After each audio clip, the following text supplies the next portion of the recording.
treated as normal criminal cases, adjourned and all of those problems, take them out of the system and treat with them administratively on a point system, freeing up the magistrates so they could get on with the business.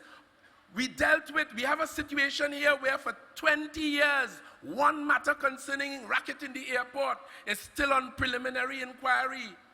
In light of that fact, your government decided, and we went to Parliament, to abolish preliminary inquiries. We get objection from them. Most lawyers will tell you the preliminary inquiry, important as it used to be, is just a repeat of you have to repeat all of the evidence and the delays that is involved when you get to the High Court. We do that. We went to Parliament recently with the civil asset forfeiture provisions. Well, that scared the daylights out of them.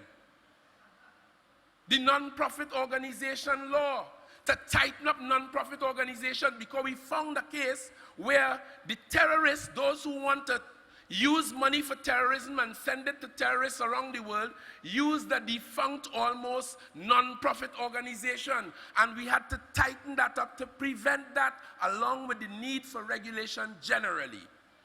We have been very busy in the Parliament. Recently, you know, we went to Parliament and amended the Trespass Act, because many of you in Barataria, in San Juan, in Belmont, and around the country would have seen with your eyes experiences of people, criminals walking in their home, put them out under threat of a gun or a cutlass. The people run away from their house and the criminals take possession of it. I know several houses like that. So we go to Parliament and we pass laws in this civilized place in order to give the police and to give law enforcement the tools in order to do the job that they have to do. And very often, they ask for it. We give that. As Camille Robinson-Regis told you, the police service is the only institution under law with the mandate that it has to respond to crime in this country. We have other law enforcement agencies, yes, but the police are the ones to investigate, for the most part, to detect and to prosecute crime. So, recognizing, since we were in opposition, that the police service was not keeping pace with modern developments, unable to perform as efficiently as it should, we decided in opposition that we should have a manpower audit. And as we came to government, the Honorable Prime Minister instructed us, and we indeed put a cabinet committee in place, and an audit of the police service was done. And the processes that coming out of that to improve the efficiency of the Trinidad and Tobago police service is now gaining our attention. We are problem solvers. That's what we do. We're not looking for opportunities to thief. The Minister of Works will tell you all of the big contracts for road paving and so on. You will find that we are now enjoying prices 25 to 30% less, because all we have now is a free and fair bidding process, and all who bid know one thing, two things: that they will participate in a free process to win that contract, and they also know when they get it, if they do, the money is them own, and nobody on our side coming to tell them they want 10, 20, or 25%. Nobody. And to that extent, after the time now we have been in government approaching 4 years, as the Prime Minister reminded us proudly last week in Aruka, not one single minister can be justifiably accused of interfering with your money. I am proud of the PNM. I am proud of this government. I am happy to be a part of it. And I will take the PNM 1,000 times before I take Kamla Pasad and the Sesana team once. Once. And that's what we are about, ladies and gentlemen. As I was telling you, all we are trying to do is to quicken the criminal justice system so that the criminals will know when they contemplate committing a crime, their day will be soon. Right now, they feel as though it will take years and plenty things could happen in the meantime. We want swift justice, and that is what we have been working on, putting all the little pieces in place. But you know, there will always be resistance.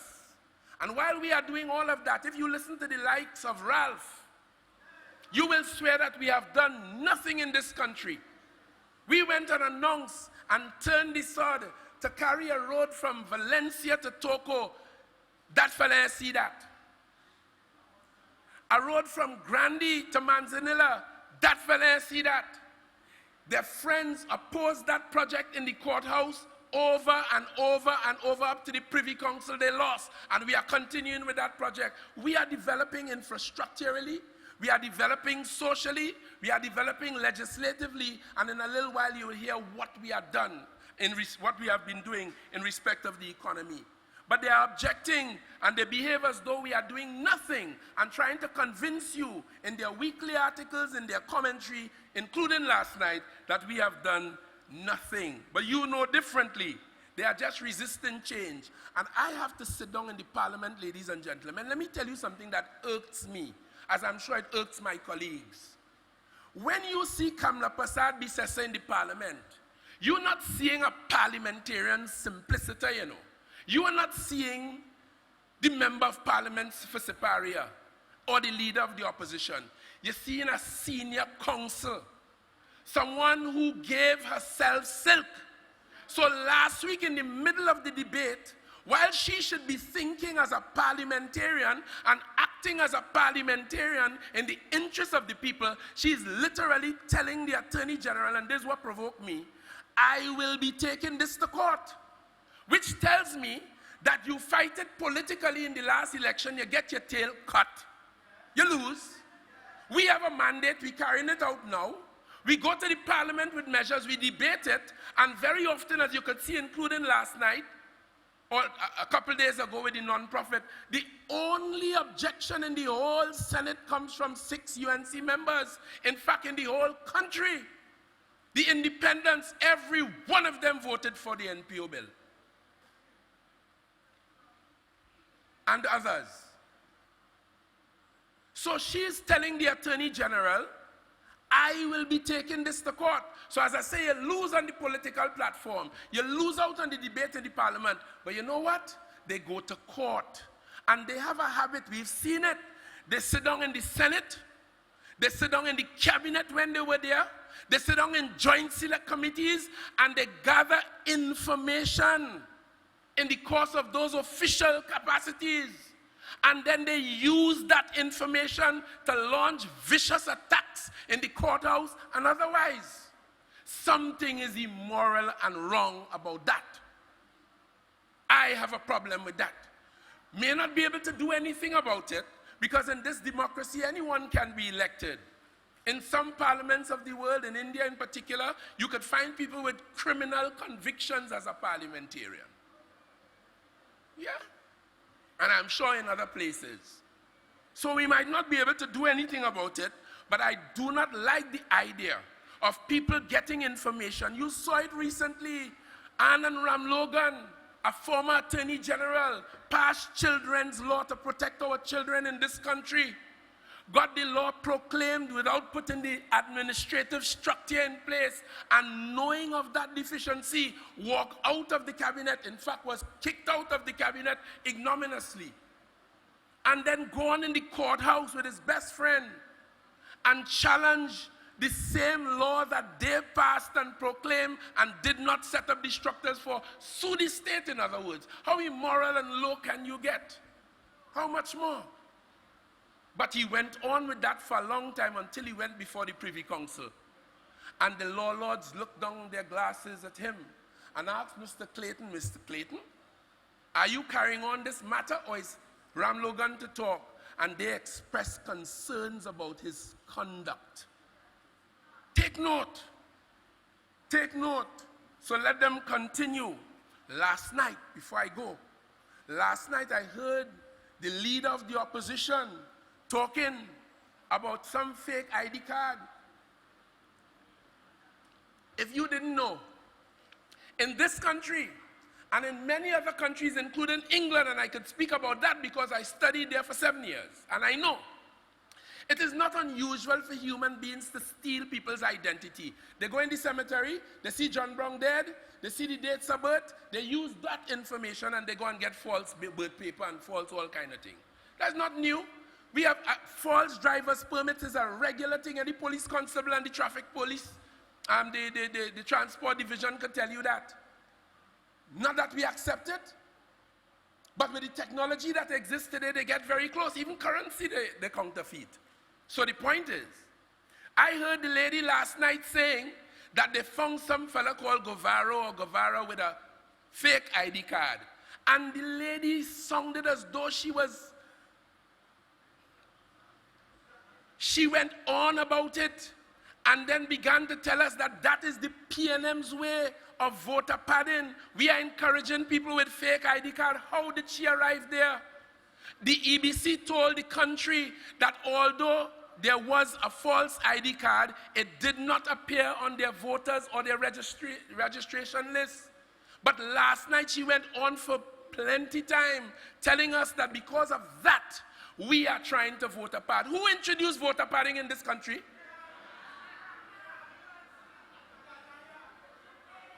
Who?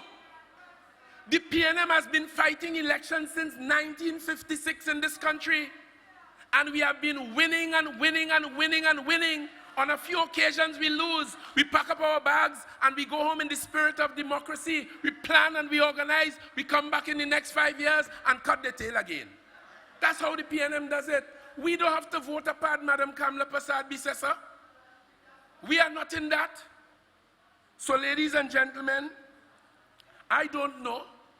This talk about gerrymandering, where the lady get that, and we even adjusting the boundaries, well, you know, then is when I begin to be convinced she had too much water. Because I tell you something, let me have a little bit myself. I'll tell you something, we do not design boundaries. That is a function of the EBC. Whether local electoral districts or whether constituencies, the first time we would know what the new arrangements are is when they send their report to the parliament. But last night I heard her saying they changed the boundaries in Barataria, San Juan, and they changed the boundaries in San Fernando East. Ladies and gentlemen, you just have to reject that lady as soon as you hear her.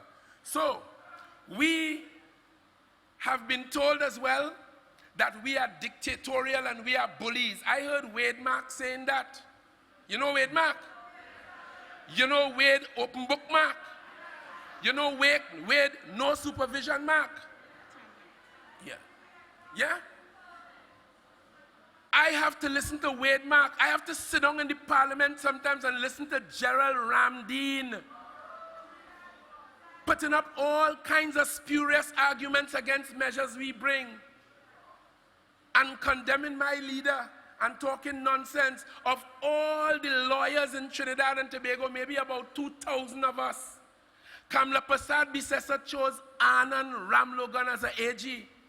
In the face of everything, well, you all don't know, you know, but the way the PNM operates, the slightest allegation against you, you have a problem to pass their standard, our standard. But in the face of all that we know concerning a Senator Gerald Ramdeen, he is there sending a text message advising her front and center in the UNC. Well, I have seen from a long time now that to be a frontline member of the UNC, you have to have some kind of defect. You have to be a reject. Something has to be wrong with you. Light attracts light. And that is how they do it. So when we give you civil asset forfeiture, which is a direct attack on white-collar crime, for 40, 50 years, you hear about lock joint, you hear about all kinds of crimes in this country, and corruption. And most times the talk about corruption is focused on elected officials, ministers of government. But I want to say this, public corruption is defined as corruption involving public money or public officials. And it don't have to be elected people alone. But now we have gone past the talk.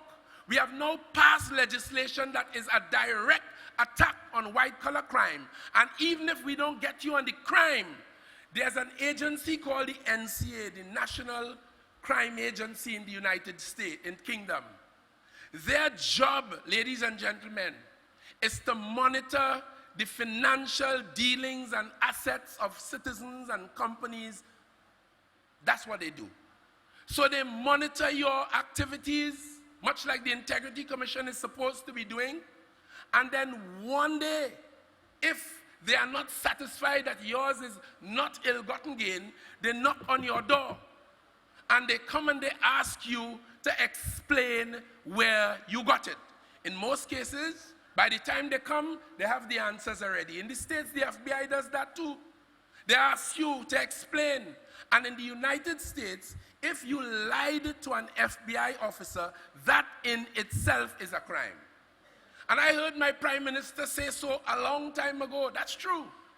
So we are considering giving our police more power as we go along and balance the rights of the citizens with our ability to deal with white-collar crime, because it is a problem. We have former ministers of government with huge wealth. Jack Warner told us of one with 6 properties. He's now, again, she took him and made him chairman of something big.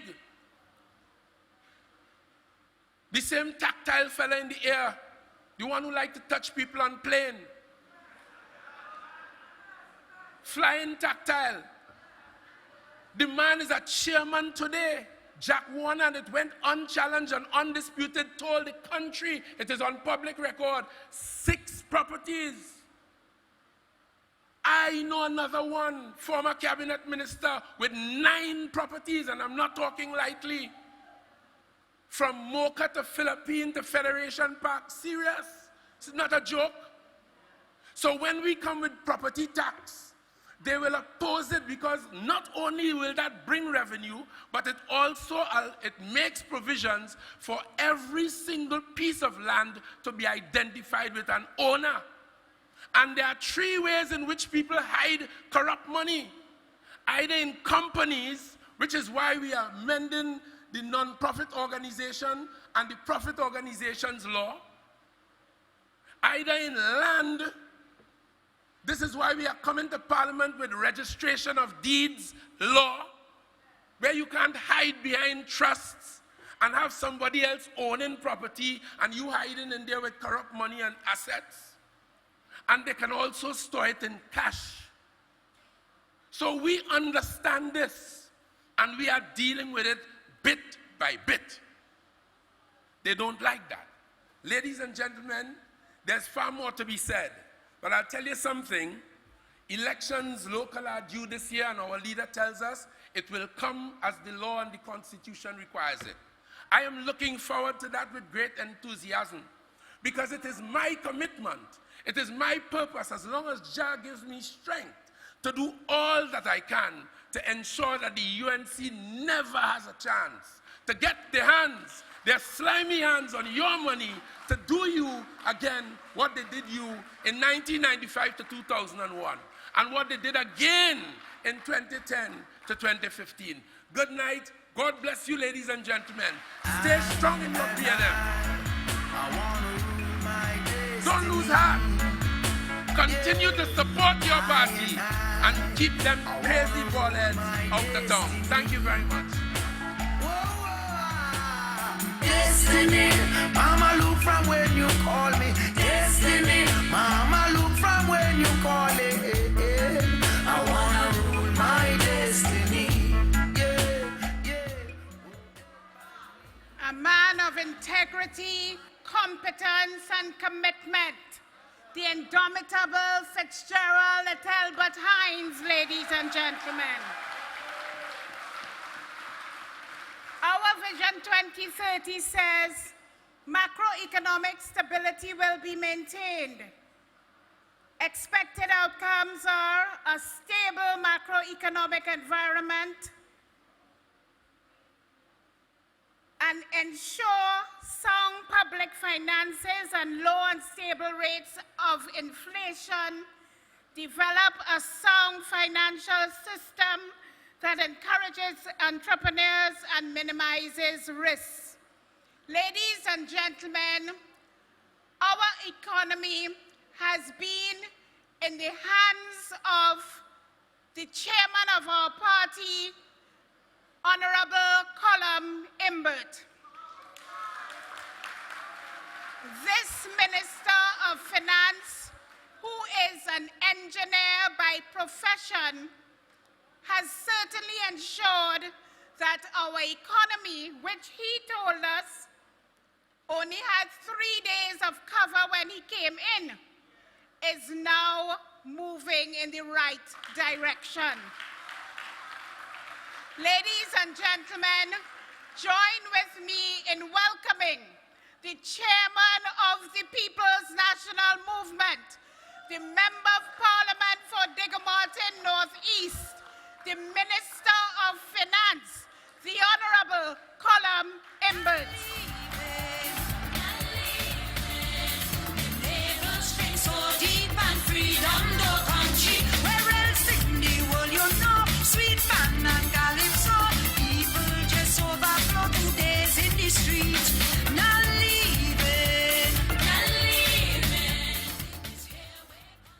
Good evening, everyone.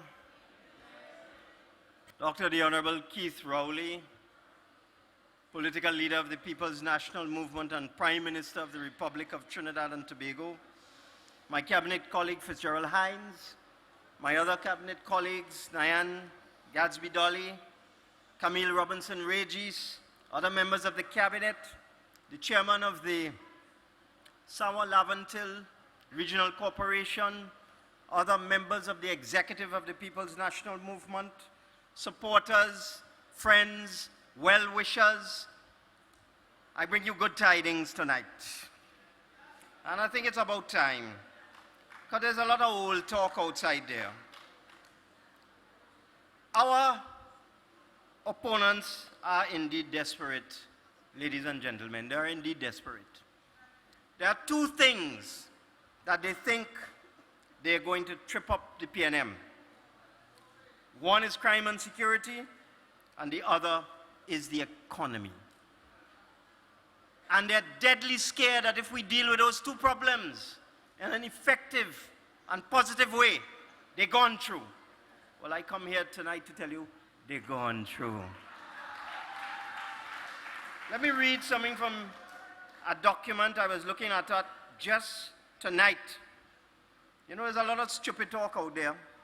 So just tonight, I went on the web and I looked at a particular publication that is issued by the United Nations every year. And it's called the World Economic Situation and Prospects. So every single year, there's a division, social and economic division in the United Nations that looks at economies all over the world. They look at regions all over the world. And they establish what is happening in these economies. And the latest publication from that department of the United Nations, which is called World Economic Situation and Prospects 2019, let me just read something for you. This was published just a couple months ago. And I went to the section on the Caribbean and Latin America. And I read, and I quote from the World Economic Situation and Prospects 2019. In the Caribbean, a moderate economic recovery materialized in 2018 as Suriname and Trinidad and Tobago returned to positive growth, benefiting from higher oil prices. Economic growth in Suriname is also supported by increased gold production, whereas Trinidad and Tobago has managed, and listen to these words very carefully, Trinidad and Tobago has managed to expand natural gas production. Now, it's not Imbert say so. It's not the PNM say so. It is the United Nations in their World Economic Situation and Prospects publication of January 2019. And that last part, because they looked at these two economies in the Caribbean, and we stand out, Suriname and Trinidad and Tobago. And they saw that Suriname has recovered in part because of high oil prices and in part because of increased gold production. And they looked at Trinidad and Tobago and they say we have recovered in part because of higher oil prices, but also because we have somehow managed to increase gas production. And that is no mean feat, ladies and gentlemen. And I want to give credit to the Honorable Prime Minister, Dr. Rowley, for this. You will remember when we came in, Dr. Rowley went off to Houston, he went to London, and the opposition, criticized him, traveling all over the place, but he was doing something very, very important. He was meeting with BP, he was meeting with Shell, with EOG, and all of those large oil companies that work in Trinidad and Tobago, and setting the stage for the situation as it occurs now. I can tell you, over the last 12 months, natural gas production has increased in Trinidad and Tobago by almost 10%, and that is no small number, ladies and gentlemen. We are talking about an increase of 600 million standard cubic feet a day. 600 million standard cubic feet of gas per day. That's the increase in production over the last 12 months, and it's all because of the hard work of the People's National Movement. And we're a team. You also had Minister Young, Minister Franklin Can, and a group of technocrats working with all of the oil and gas companies over the last 12 months, and it has set the stage for growth and for positivity in Trinidad and Tobago over the next several years. And that is why you can have these respected publications making these statements. So don't take on the nonsense that the other side is saying. They're scared. Our metrics are good. We have a good debt to GDP ratio at 62%. Very good. I just came back from meetings in Washington with the rating agencies, Standard & Poor's and Moody's, and the IMF and the World Bank, and a number of other agencies. I had to go. It's important. I don't travel often, but it was important that I go there and talk to the rating agencies about Trinidad and Tobago and the good work we are doing here. And let me tell you what I discovered. And this is something the country needs to know. That when we came in and we were faced with a tremendous drop in revenue, and we got a number of downgrades from the rating agencies, Standard & Poor's and Moody's, and we all thought this had to do with the collapse of oil prices and a loss of almost $3 billion US dollars, almost 20 billion TT dollars in revenue to Trinidad and Tobago. But we discovered in a very in-depth meeting in Washington just a few days ago that the real problem was Petrotrin. That when you look at Trinidad and Tobago under this PNM administration, the metrics look good. As I told you, our debt to GDP ratio is 62%. Barbados, I met the Barbados delegation in Washington just before the last election, just about a year ago. Barbados' debt to GDP ratio was 171%. Ours is 62. It means that they were in big trouble. In fact, what I was told by a government official, high government official of Barbados, is that if it did not, the new government coming in, if they did not take immediate steps to deal with the financial crisis that they faced, they would have run out of money in a couple of weeks. And they face the similar challenge that we face. But the good thing with us is that we are not in an IMF program, and we are not going to be in an IMF program. Not under this PNM administration. No way. But let me tell you about Petrotrin. So what we discovered in talking to some very knowledgeable experts is that when Standard & Poor's and Moody's, these are international credit rating agencies which rate your country's economic strength, when they ranked Trinidad and Tobago as a standalone country, the country on its own, we were well into the investment grade, in the middle of the investment grade, well up inside. But when they added Petrotrin, in the case of Moody's in particular, it pulled us 4 notches down out of the investment grade into the speculative grade. Because you see, the country on its own, because of the hard work we have done this last 3 years, has a very good investment grade rating. And therefore, It was your courageous PNM government that realized it had to take the bull by the horns and deal with the Petrotrin problem. Petrotrin was losing upwards of $2.5 billion a year. Petrotrin has a huge loan maturing in August of this year, $850 million US. You know how much money that is? That is over 5 billion TT maturing this year, 2019 August. So when the rating agencies were looking at Trinidad, they say, well, the country good, but Petrotrin is trouble. And Petrotrin is like an albatross around the neck of the country's rating, and they pulled us down. So we as a government, we took the bold and courageous move of dealing with the Petrotrin problem once and for all. And let me tell you something. In our discussions in Washington this week, the rating agencies were surprised at what we have been able to achieve. They said, we never believed you would do it. Let me tell you what has happened to Petrotrin. Not today, today's Tuesday. Yesterday, Petrotrin launched its refinancing of that $850 million US bond. And one of the groups we met with was the bankers who are arranging that for them. And the bankers are reasonably confident that within a month, that problem of that $850 million US, that $5 billion problem will be solved by the board that we put in the Petrotrin, this PNM government, under the direction and leadership of the Prime Minister and your cabinet. The Petrotrin loan debt problem will be solved during this year, 2019. And the companies that have replaced Petrotrin, Heritage Petroleum and Barataria Fuel Trading, we have moved from an amazing situation of losing over $2 billion a year to those two companies already, in a few months, are already generating a profit, believe it or not.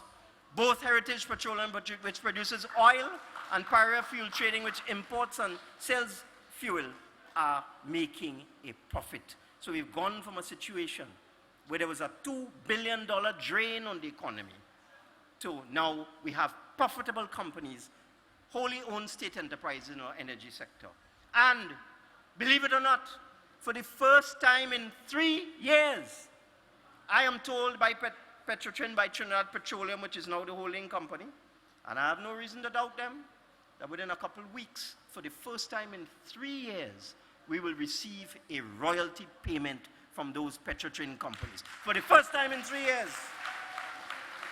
And with that albatross off the neck of the country, our outlook in terms of our credit rating can only be positive, ladies and gentlemen. It can only be positive. So we will wait and see. We have a lot of work to do. We will have to convince the rating agencies that what we have done is permanent, but we shall wait and see. The outlook for Trinidad and Tobago can only be positive, ladies and gentlemen. And let me tell you what that means. You heard me speak about an economic turnaround in the last budget. And things have been difficult in recent months. That is now, there's now time for that to come to an end. We understand the problems that people have. We understand problems like tax refunds, that there are people waiting a year, 2 years for their tax refunds.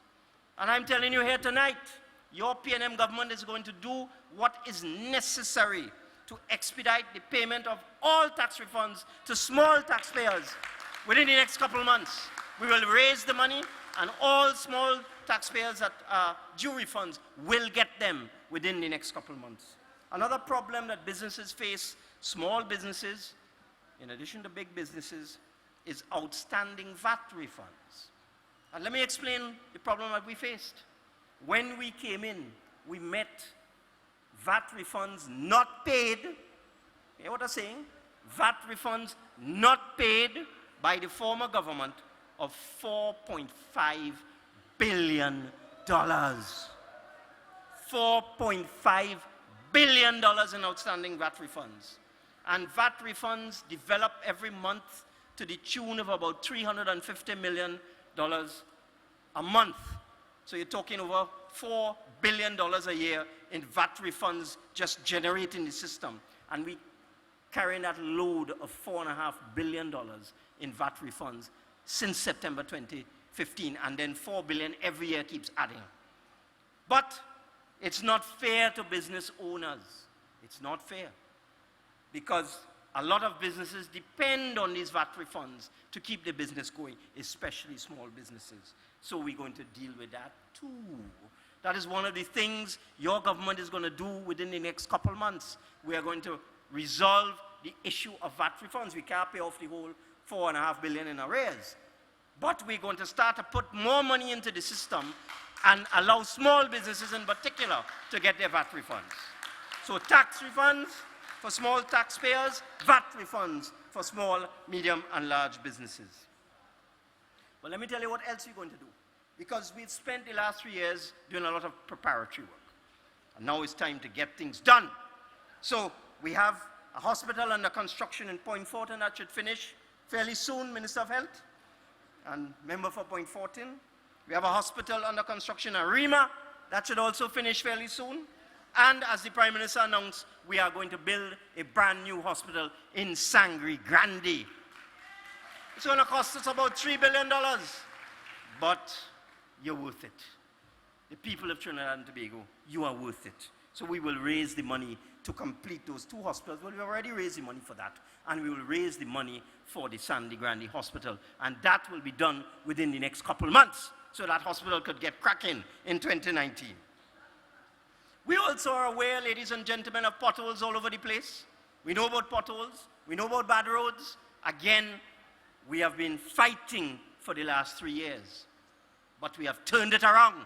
So now it's time to get things done. So you will see a significant road paving program starting up in 2019 and going forward into 2020. And then let's all talk about Tobago. Again, your Prime Minister went to Australia and made arrangements with the Australian government.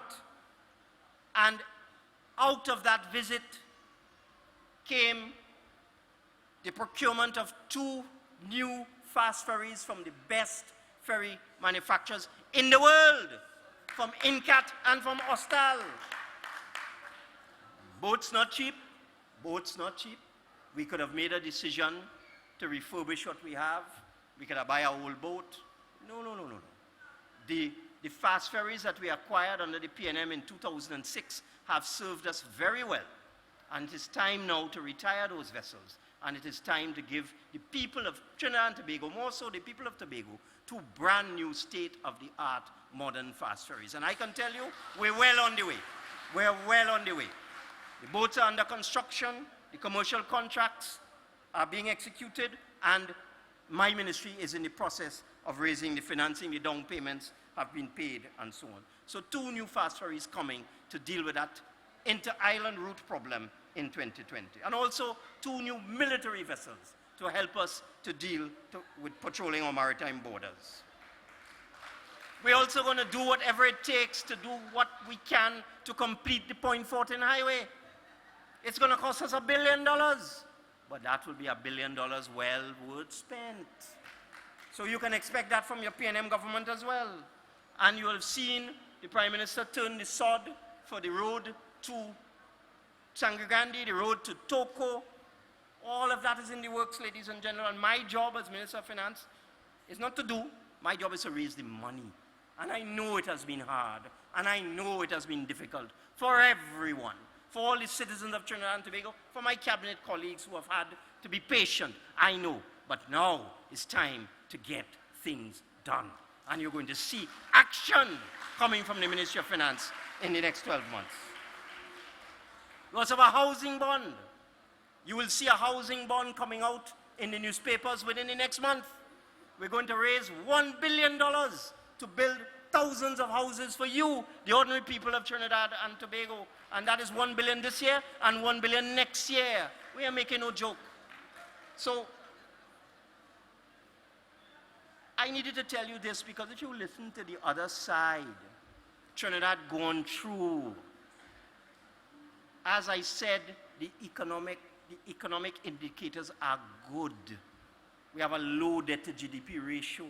We have over 7 billion US dollars in foreign reserves. We have 6 billion US dollars in our Heritage and Stabilization Fund. We have increased natural gas production. We have increased inflows of foreign exchange, which is reducing the decline in our reserves.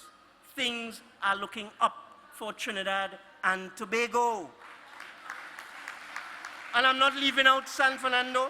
We have a waterfront project in San Fernando which is being executed by the Minister of Planning, the Ministry of Planning, and we will provide the money for that. We're building the Curep interchange, the government, not me. I am arranging the money for that. And we have other interchanges to go higher up the East-West corridor. All of this you will see unfold in the next 12 months, ladies and gentlemen. So I just thought I would come and tell you tonight, I bring good tidings, tidings of joy and tidings of good cheer. And when you see these things happen, then you will know, great is the PNM, great is the PNM, and it shall prevail. Where else in the world you know? Sweet fun and calypso. People just overflow 2 days in the street. Not leaving. Not leaving. It's here where conceive me. It's here I go there. I see your people creative. Our Minister of Finance, ladies and gentlemen. I thought we were entering Easter, but it looks like we're entering Christmas.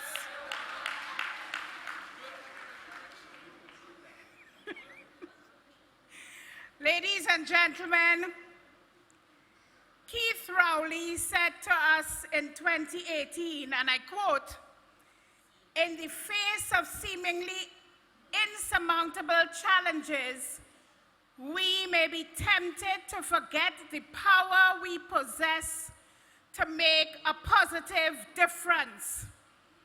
When we set our hearts and minds to a common purpose, we can together make a profound impact."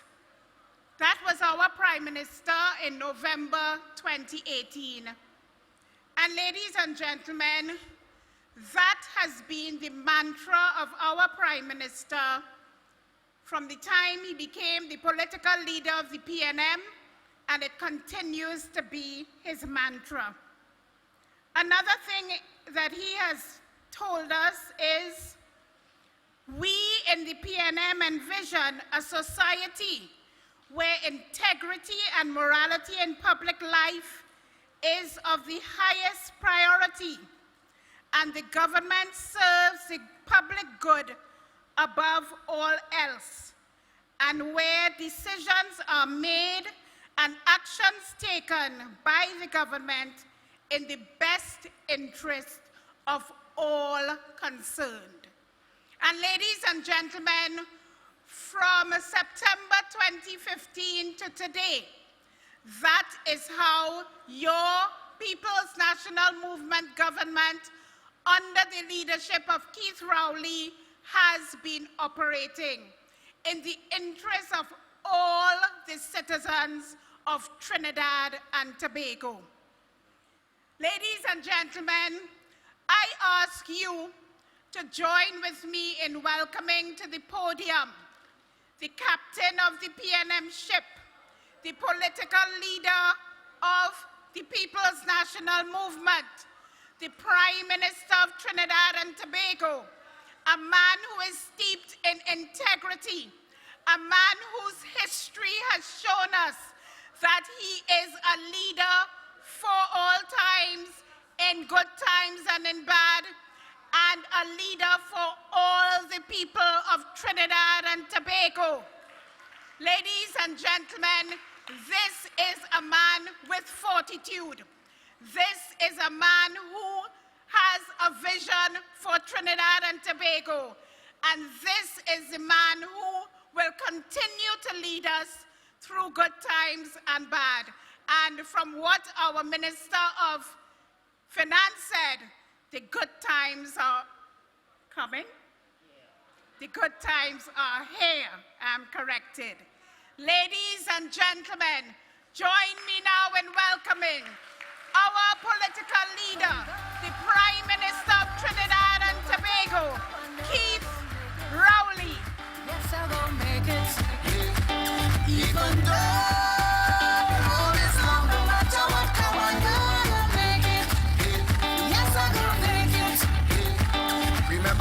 days of toots in water, anytime that you have to pay.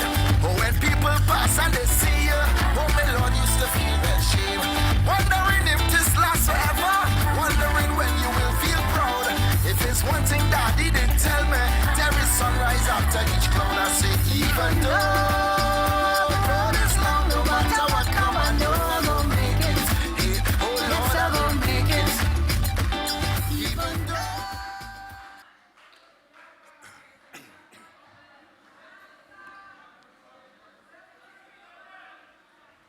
Thank you very much,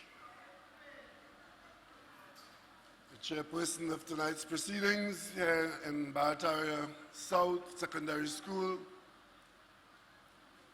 Deputy Political Leader Mrs. Julian Williams, other party officers, my cabinet colleagues, members of the Senate, members of council here in Sawa Laventille, and those of you from Tunapuna, Piako, and nearby communities, my cabinet colleague, Minister of Finance, who is Member of Parliament for Diego Martin Northeast, Mr. Colin Imbert, the Member of Parliament for Laventille West, Minister in the Office of the Attorney General, Mr. Fitzgerald Hines, Minister of Sport and Minister of Culture and the Arts, which is Nian Gatsby Dolly. Thank you very much for your welcome to the community of Sawa Laventille. And thank you all members of the national community for coming out in your large numbers like you have here again tonight, and for the tens of thousands of you who are listening to us on the national airwaves. Ladies and gentlemen,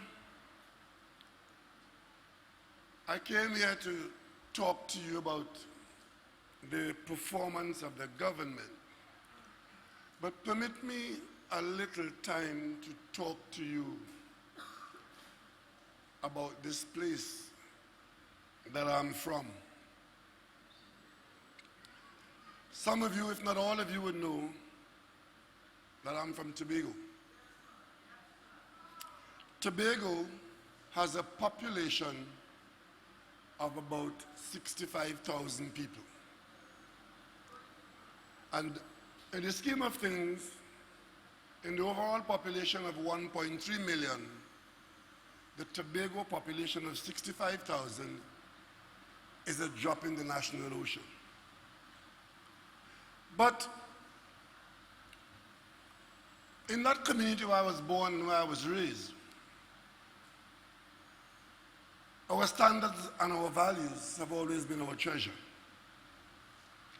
And that community knew poverty. That community knows standards and values. And that community is one proud place in Trinidad and Tobago.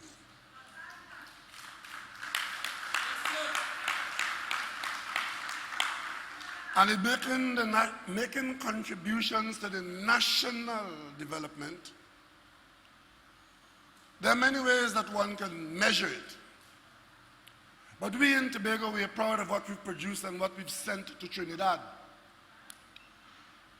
We've produced from that small community a president.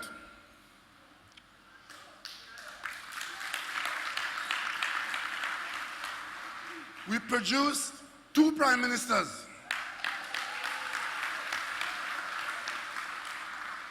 We produced 2 attorneys general. We produced a governor of the central bank. We produced the best footballer this country has ever produced, Dwight York.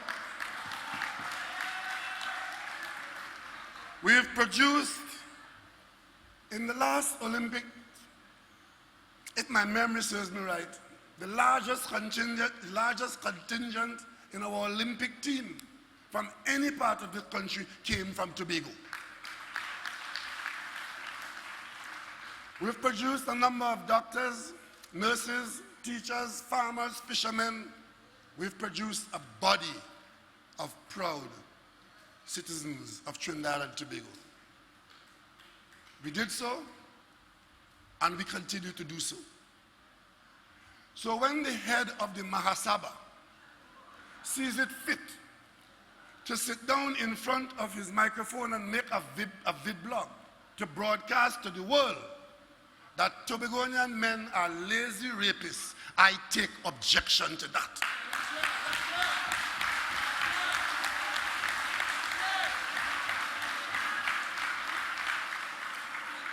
And I wait to see who else in this national community will tell Satmaraj, this time you have gone too far. This time, I wait to see if there's anybody in the Hindu community brave enough or strong enough to stand on principle and tell Satmaraj, you are unfit to lead any part of the community in Trinidad and Tobago.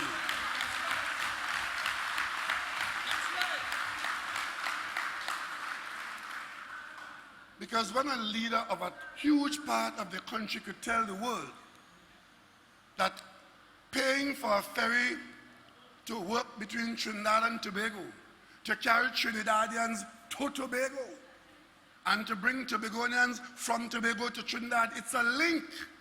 If you go into Point 14, you go on the road. The road costs billions of dollars. You go into Arima, you go on the road costs billions of dollars. If you go into Tobago, you either fly in the air or you go on the water, and there's a cost to it. So why should Satmaraj judge us and throw aspersions on any sort of criminal conduct because the state is paying for transport between Trinidad and Tobago? Tonight, I want to say again, because I've said it before, this obsession with blaming and naming black people as rapists and run by their pelvis is not a thing for 2019.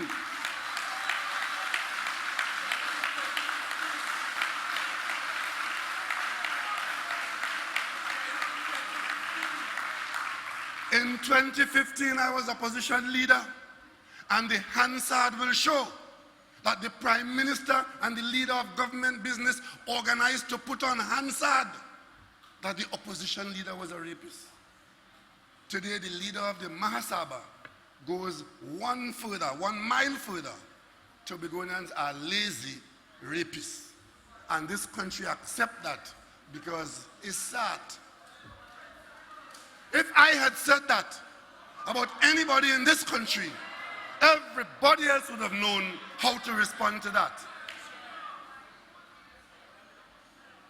I have not heard the leader of the opposition because she can't say a word, because she is the one who had organized the vanilla slander. The UNC can't say a word because that was supposed to be their election strategy. So talks are talk. That is her comment. Ladies and gentlemen, our country has the potential to go to higher heights. But those are the people and those are the things that keep pulling us down all the time. All the time. Tonight, I simply want to say to you that we are not enjoying our best times as a country, as a people, because there are difficulties to overcome. But if you look at how we are dealing with our difficulties, you will have that confidence that our future is assured and our future is bright. Notwithstanding what others might want to tell you and how they might want to present to you our circumstance. Ladies and gentlemen, Trinidad and Tobago is handling its very difficult situation in a very competent way.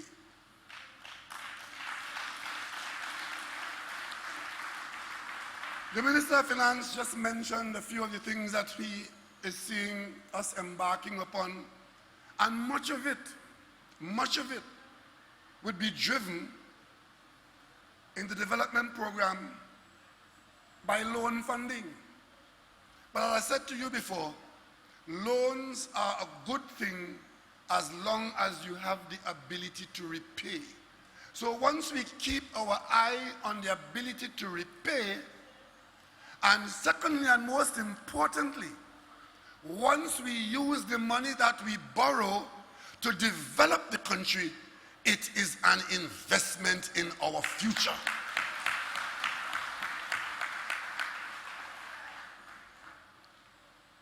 If the money that you borrow is spent on wasteful items, or worse, if it is stolen by those who have the opportunity to steal it, then you get in trouble. Because you borrowed the money, you got it spent, it did nothing for you, and you have it to repay. Let me give you one example. Is that Kuva Hospital? The new Kuva Hospital? We have borrowed $1.5 billion to establish that facility. Nothing wrong with that. You borrow to build. You would have heard, after I did that broadcast a few months ago to tell you how our finances went, and I showed you the garbage truck into which $25 billion was sucked in from cash that we had that was spent. The leader of the opposition jumped out and said, but he can't say that. We built hospital, so therefore that's where the money went. What she was not telling you is that she was trying to fool you. Yes, you build a hospital, but don't use it to account for the money. The hospital was built on loan fund, so it cannot be established on the money you spent from the revenue. If you had used the revenue to build the hospital, there wouldn't be a $1.5 billion debt to pay for it now. So stop trying to fool people. There are too many schools in this country. But worse, of the $1.5 billion, 500 million went into services and consultancies. I want to ask you again, if you're building a house, will you spend 1/3 of the money paying the architect and the QS and those who help you put it together, and then the house itself only costs 2/3, the real actual expense on the building? So that hospital, $1 billion spent on the hospital, and $500 million on the lucky people who got the jobs or the opportunities to get out of it. And when you borrow and you spend money like that, that's when you get into trouble. We, under this government, we are going to build a hospital like the one in Point 14 that's costing us $1 billion. We're building the same thing in Sangre Grande, and as of now, we can tell you, we are aiming to build it for less, because there's nobody in this government that is asking for a percentage of what the hospital cost. So contractors don't have to factor into their tender what they have to pay to get the contract. Simple and straightforward. If you have a job that the actual job costs $1 million, but you have to pay 10 or 20 or 30% to somebody to get the job, then you will charge that, whatever it is, into the price. And then, of course, who pays that money in the end? You, the taxpayer. Because as long as the price is inflated to cover those corrupt costs, it is you, the taxpayer, paying it in any case. So when you see them showing off with their palace and their Rolls Royce and their, however they spend their money, and dig hole and put it in the ground in barrels, when you see that, it's you paying for that.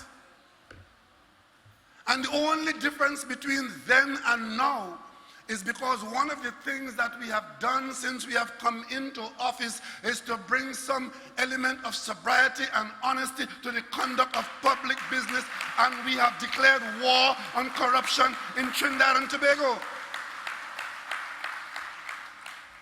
And that reflects itself in a reduced price for the goods and service. I saw the opposition leader, must be 2 or 3 nights in a row now. Every night. It's Faris. You know what Faris has done? He owns a business.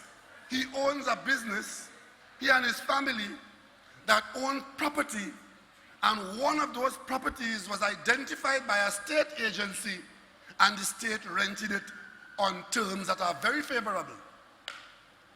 Nobody's giving him a check for nothing. He's providing something for which he's being paid, his company. And all steps were taken to ensure that he did not influence the selection or the cost and value arrangements.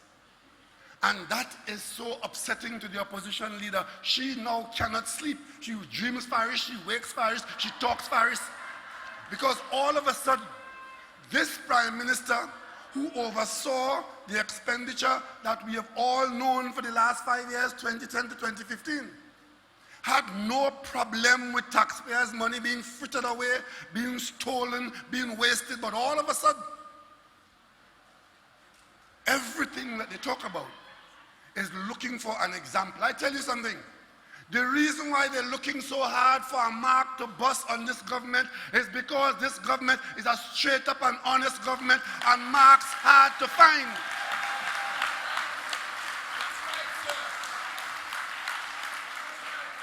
And it is because we are saying to you, the people, that we are building a new society. We are rejecting the corruption that has become hallmark in Trinidad and Tobago, where if you have to go to customs, the officer wants something. You go to the police, he charges you. After he charges you, you want something to throw away the case. And they come to the parliament and tell you, you know, you can't put that in the law because the police will do this, and the customs will do that, and the fire officer will do that, all saying to you, expect corrupt action on the part of public officials. Well, I want to tell you all something. When I became a PNM candidate in 1981, Kamaluddin Mohammed gave us a lecture, those of us who were new, and he said to us, the easiest election to win is the first one. Because after that, you begin to make enemies. Because people will support you to give you a chance. And then they expect you to give them this and to give them that and to do this. And as you don't do it, you keep making enemies. Well, I intend to make a hell of a lot of enemies in Trinidad and Tobago.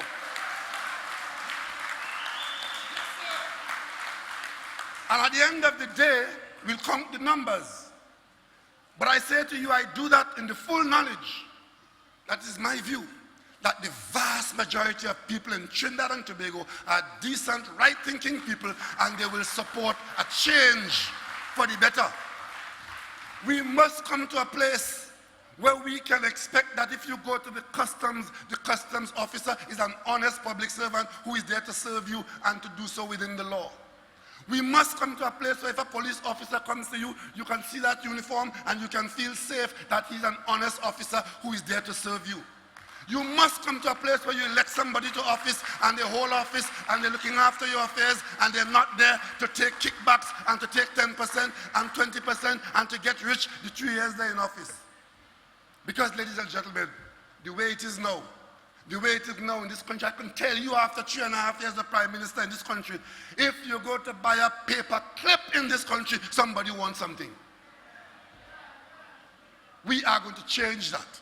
And the way we change that is to put a new structure in place and call the country to support it. And that is why we are in the Parliament. Putting in the Parliament, and it was passed in the Senate tonight, it's coming back to the lower house on Tuesday for 1 or 2 little amendments to be made, and then it's going to be proclaimed into law instantly. Where if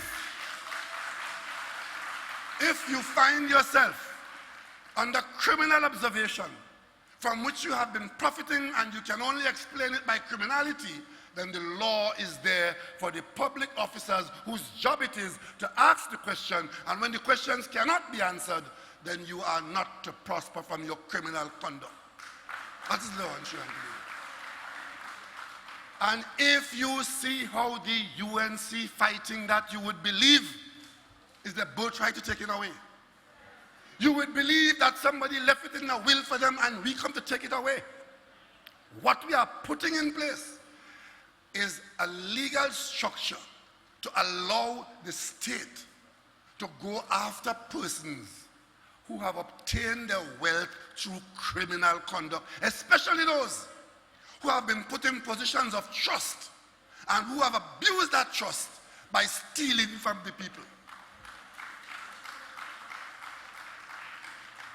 They took the position up front that they will not support that law being put on the law books. But certainly, you, the people, stood up and said, we want it. We're standing with the government. That's what I expected you to do. And when they realized it was all gone, they tried to encourage us.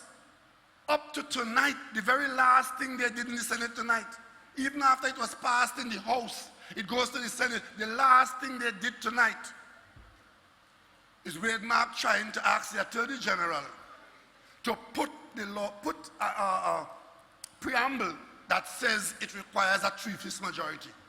And if Paris was so stupid to do that, when it comes to the vote, 10 minutes after, they vote against it.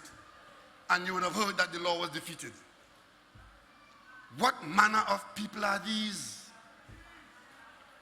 And this is after it passed the leadership in the law house, debate in the house, committee in public view on television, and they voted for it unanimously. They say, when it goes to the Senate, they still have a trap.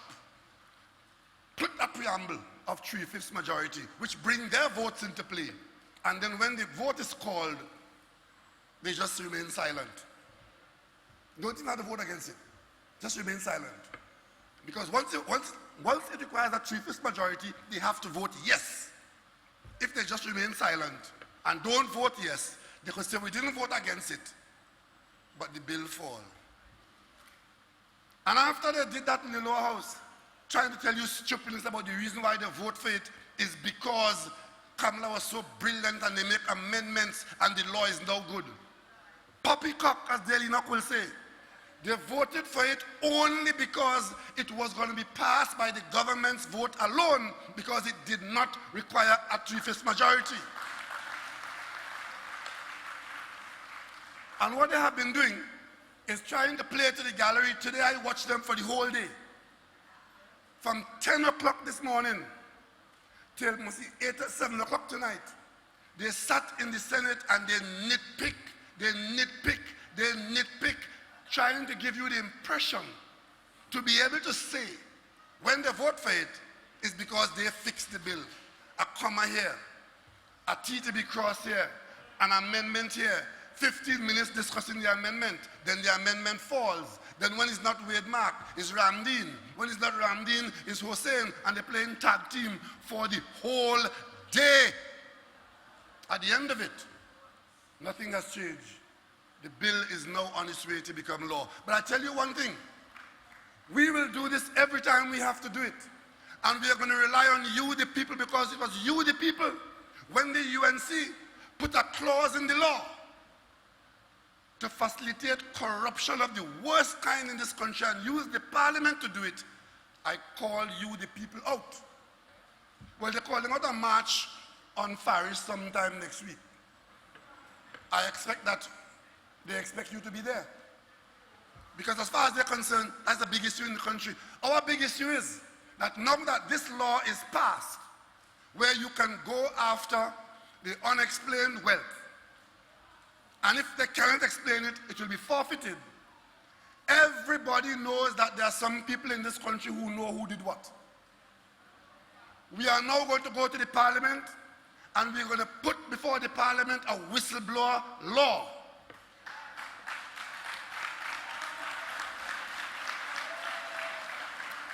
And it will be meant to let those who know to tell the authorities and be protected by law. That will require a special majority. Now we shall see them for what they are. They couldn't block this one in any case because it didn't require a special majority. The whistleblower legislation, to be fully effective, would require a special majority. Then we will see if they well and truly want to put in this country the machinery to fight corruption. We brought that law to the parliament early in our term, as we promised you in the campaign in 2015. As we got to the parliament, they demanded that it be brought to a committee. Once it gets into the committee, they start to play road interference. Delay, delay, delay, delay, delay, obstruct, delay, obstruct. And when we had seen what they were going to be doing, we took that law out of committee. They can put in a minority report if they wish. We brought it back to the parliament. It is now before the parliament floor, and soon after Easter, pay attention, the parliament will be debating the legislation to put whistleblower protection in place in Trinidad and Tobago. So anybody in a ministry, in a state enterprise, or anywhere, you see wrongdoing by any person, you can then report it and be protected under law. That is missing in this country, and I am determined to put that in place. You heard Mr. Ember talking about the things that need to be done to give you the economic activity and to pay various things and so on and so on. When I talk to the experts from the university who work for us from time to time giving us data, because as a person who is trained the way I was trained, I know that you have to use data to make decisions. Not because you feel so, or you like so, or you look so. What does the data say? We are told that we don't have to have new tax laws to add taxes on people by law. What we need to do is to collect what we have agreed to collect already. If we collect it, where everybody is following the law and collecting the tax that is due to the state to service the country, there would be no need for additional taxation. Because the data shows that about 40% of the tax that is due is not collected for one reason or the other. 40%. That is 40 cents in a dollar. If we manage to collect 20 cents out of that 40, then we will be well on our way to funding the kinds of things that we have to fund now. So to improve our tax collection, not to increase taxation. No new law. The Revenue Authority is not bringing a law to increase tax here or to add a tax there. It is simply to collect what has to be collected from those who are liable to pay it. So we, in our campaign, said we, in this term, will bring in Trinidad and Tobago a revenue authority. From the time the UNC heard that, Mrs. Kamala Prasad Bisesa, a leader of whatever kind, I don't know, the minute she heard that, her idea of leadership in this country, her interest in this country, drove her to say, we're not supporting that. And they are opposing it under the guise at the PSA of protecting workers' jobs. We have made it quite clear that the Revenue Authority will see additional jobs being created because it's more work. And those who are in the BIR system now, they will have the option to stay in there, or if they don't like the new arrangements, as protected by law and agreement with the union, they are free to move to wherever else a position is available in the public service. What more can we say to the people of Trinidad and Tobago? Except the voices that will say, leave it how it is. Leave it the way it is, because I can tell you tonight, the way it is now is not working for you, but it's working very well for some other people who you don't see and you don't hear. So they tell you just leave it just so. Don't change it, don't interfere with it. And they bring up all kinds of manima about what's going to happen, and the sky going to fall in, and this going to happen, and that going to happen. All because they are not prepared to rectify the problem that we have identified. This government, during this period, during this term, what we have set out to do is to identify the problems that have not already been identified, deal with the ones that have been identified, and set about to rectify it to give us a better situation and a better chance.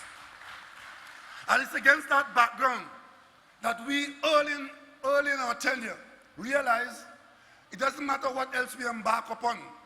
But in the meantime, in between time, we have to do our best in oil and gas and make sure we get our best earnings from those two products, because we don't have any other products that are available to hand right now to give us the revenue required. Of course, those who operate in classrooms only and think that the nation is a classroom will say, well, you ought to diversify the economy. Yes, that is so. But you don't diversify the economy today for today or this week for next week. The diversification requires a lot of building foundations, and upon that foundation will spring certain structures for down the road.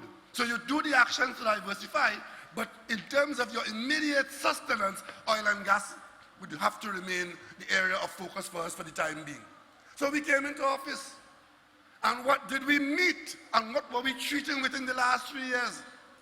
The last 3 years, the most important thing we have been treating with is the whole question, first and foremost, of getting investment in the oil and gas industry, mainly gas. You will hear Barataria and a handful of other UNC board pieces say to you that whatever gas production that's taking place now is something that they did. Well, let's give Jack his jacket.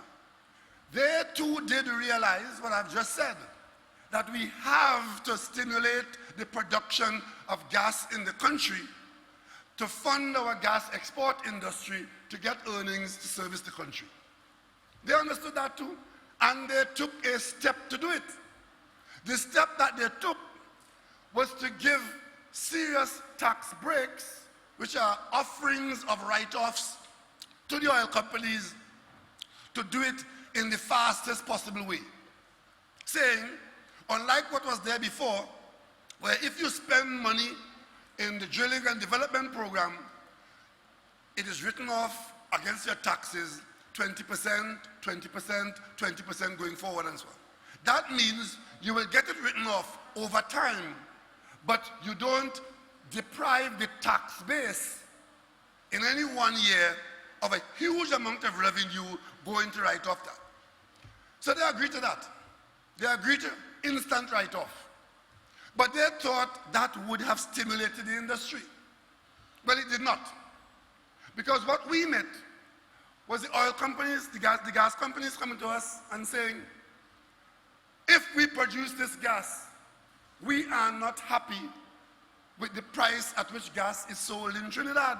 Because remember, we have been in the LNG business for 25 years. Contracts in that kind of business are long-term contracts. 25 years ago, gas was cheap, and they were willing and happy to sell it to you because there was no other market for it. So the contracts that were coming to an end were cheap gas contracts. And in the meantime, the companies are saying, to find more gas to maintain this level of consumption, we have to go into deeper water and spend more money, and therefore the cheap price that we are getting cannot fund the industry. And the dung tools. That is what we met. There was no agreement on a new gas price. So the biggest assignment for this government was to ensure that between NGC, our national gas company, and the BPs, the Shell and the EOG, that there was an agreement on a gas price that both sides could live with, and that we had to do.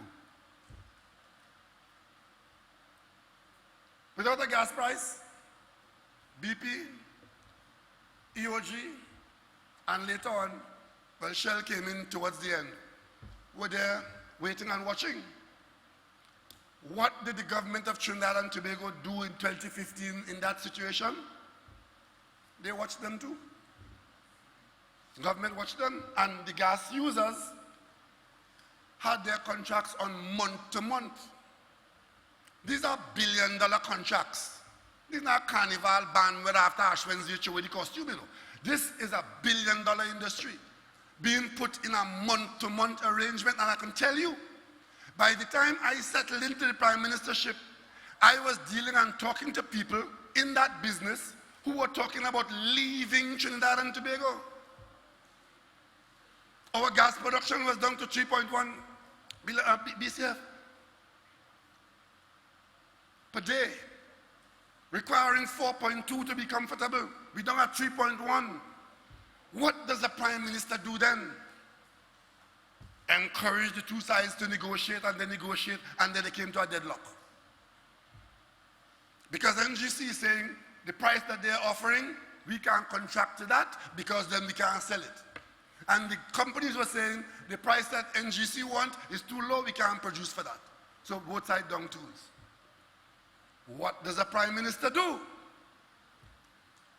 Well, any Prime Minister who is sober in the morning and who understands the length of day knows that his job is to get to those who are the decision makers at NGC and those who are the decision makers at Shell and BP at their head office, at their boardroom, and say, come back to the table and don't leave until you have an agreement.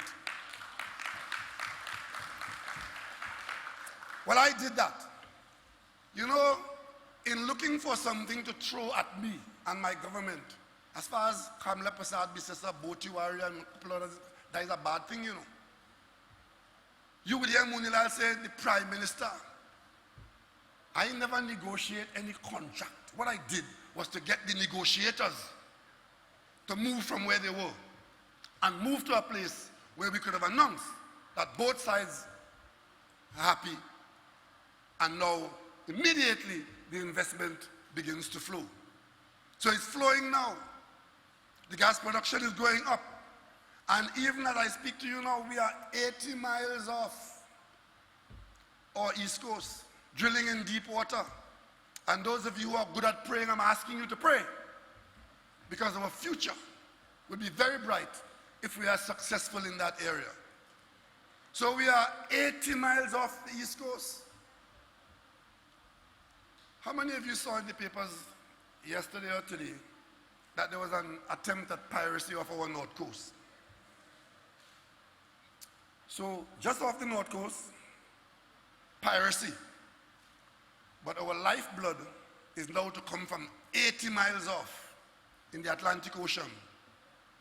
And we don't have vessels in the Coast Guard that can go out there and stay out there to protect that. So what does the Prime Minister do? We have to get vessels in our Coast Guard that can be out there, that can stay out there, that can protect us out there.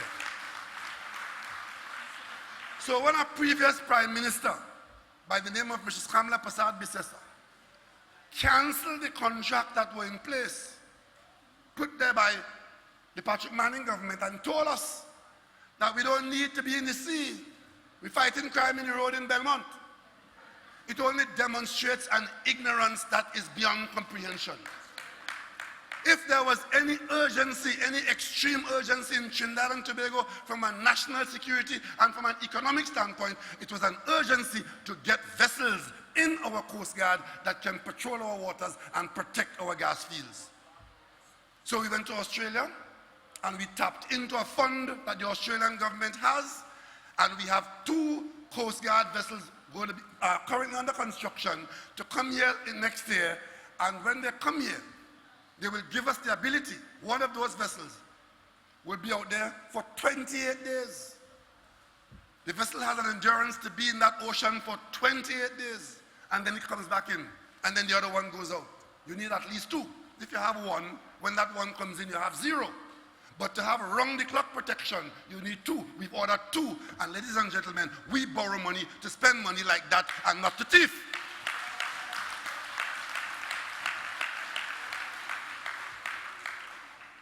And come Satmaraj or Shatmaraj, or whatever his name is, we've ordered 2 ferries. And I look forward to the day when you will join me at the Port of Spain Harbor to receive the first one of those ferries before it goes to Scarborough.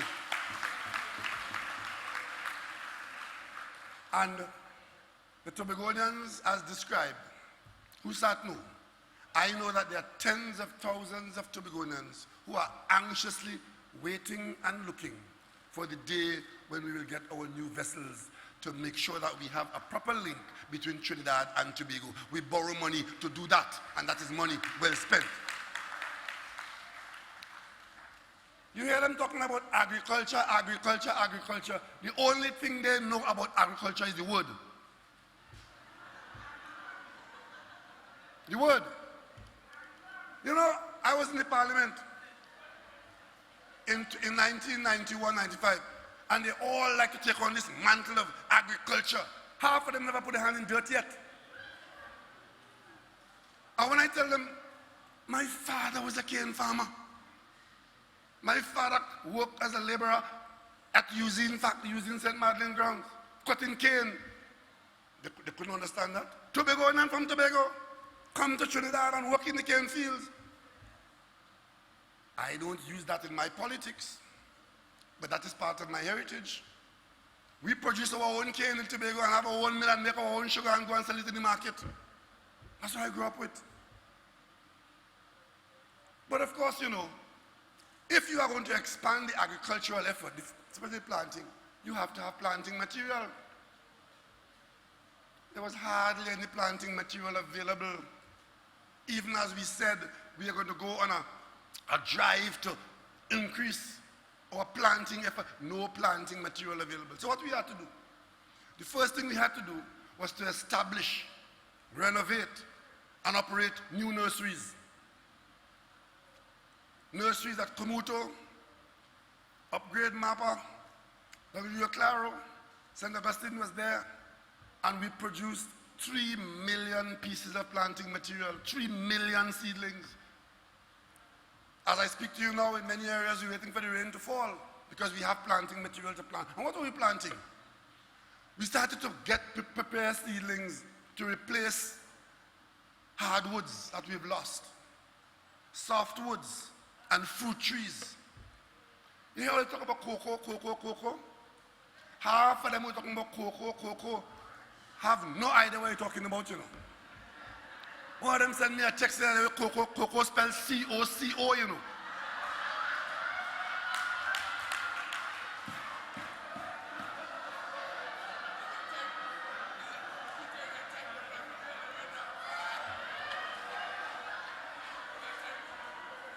But any serious farmer on the north coast, the valleys of the north coast or in Tobago will tell you, if you go and plant cocoa now, with that population of parrots we have roaming the country, you're only feeding bird.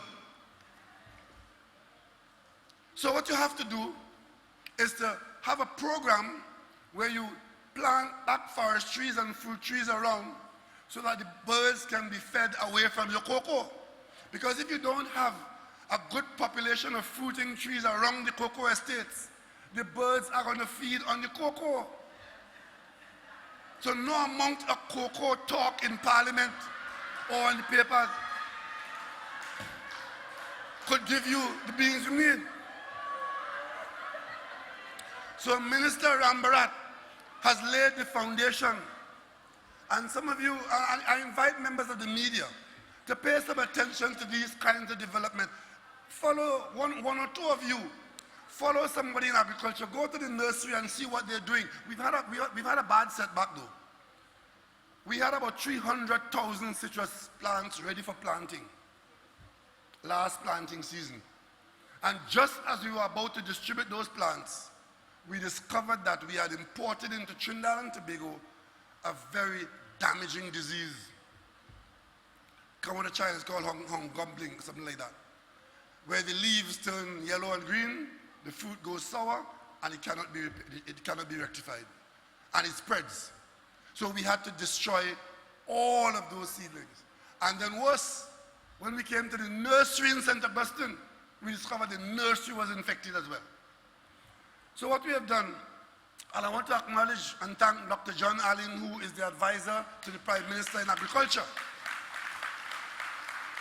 He has worked overtime with the University of Florida and other connections he has abroad to try to get resistant strains, and we now have 25,000 plants getting ready for planting out of a new strain of citrus that hopefully can resist this yellowing disease that we're talking about. So these are some of the perils of agriculture.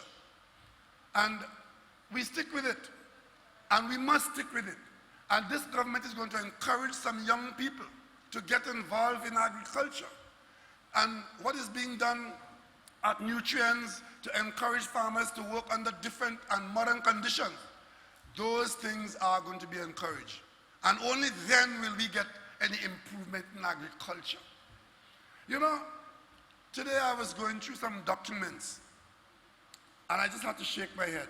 How many of you would have heard opposition people talk about how we shut down Caroni and we treat Indian people so bad and it's so racial and some of them hate the PLM until the third and fourth generation? How many of you know that the closure of Caroni, the cost of that closure in supporting the workers who had lost their position with Caroni, cost you, the taxpayers, $9 billion? How many of you know that? And it is budgeted to cost you $11 billion because there's $2 billion more to be spent. But money is already spent, including a $750 million cash separation. The total cost in terms of when the land that they got, the pension upgrade, the cash in hand and so on, $9 billion.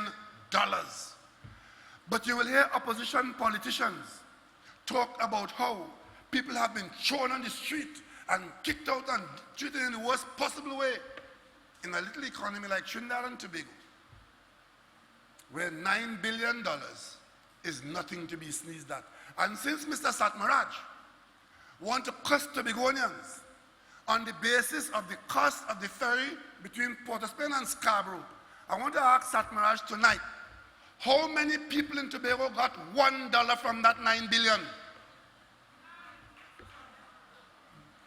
But nobody from Tobago is shouting across the water racial or vile epithets against those who got the support of the state in circumstances that warranted that support. Ladies and gentlemen, our country must begin to do business differently. This must be an opportunity for us to do things differently.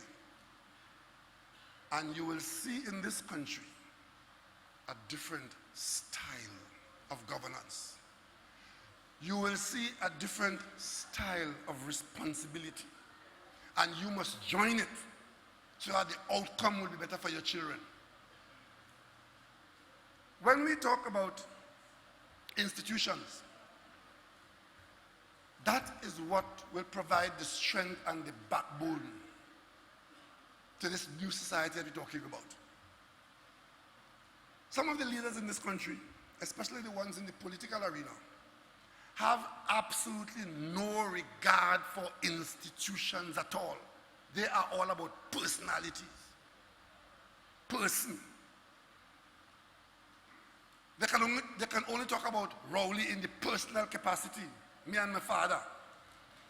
They could talk about Faris and the building, his family building that's being rented. They could talk about how much money they have. But it is the institutions in this country that will give us the strength to survive. You would have seen presidents come and presidents go, and you would know which ones have contributed to the well-being and the good order in Trinidad and Tobago. You would have seen parliamentarians come and parliamentarians go, and you would see and know which ones have contributed to the well-being and the welfare of Trinidad and Tobago. You would know that our Election and Boundaries Commission is one of the best in the Commonwealth. And we in Trinidad and Tobago, we have fought a number of elections here since 1956. You win some, you lose some. Fortunately for us under the Balize, we usually win. But I can tell you, I was there when this PNM lost the Scarborough seat by 1 vote. And we did not ask for a recount. We accepted the will of the people in Scarborough.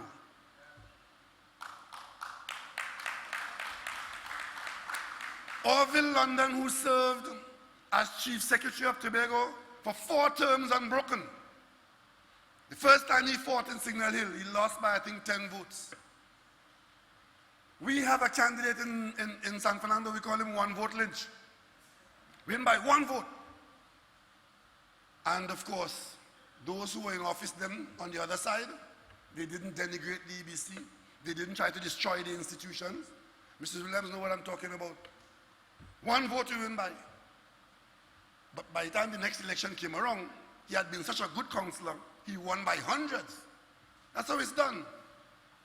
Ladies and gentlemen, I started my political career running in Tobago West in 1981 against the might of A&R Robinson and the DAC. I lost by 360-something votes. I will tell you it's the best election I ever took part in. Even though I did not win it, it was the best campaign that I ever took part in. But not so with Kamala Persad-Bissessar and the UNC. They are about damaging and destroying. We had a general election. We had a general election in this country. You, the people, had had enough of them. You came out in the rain and you voted the PLM into office.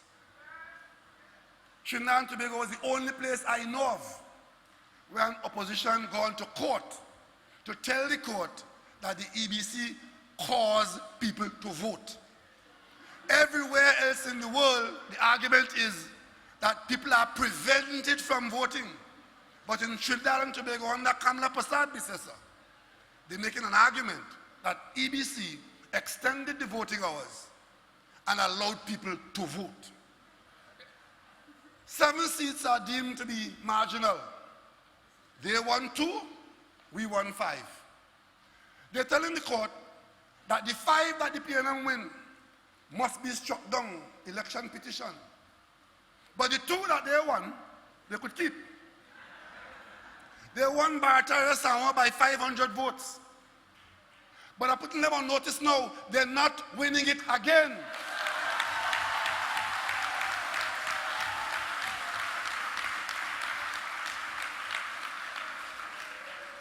They won Barataria in the same election by 500 votes.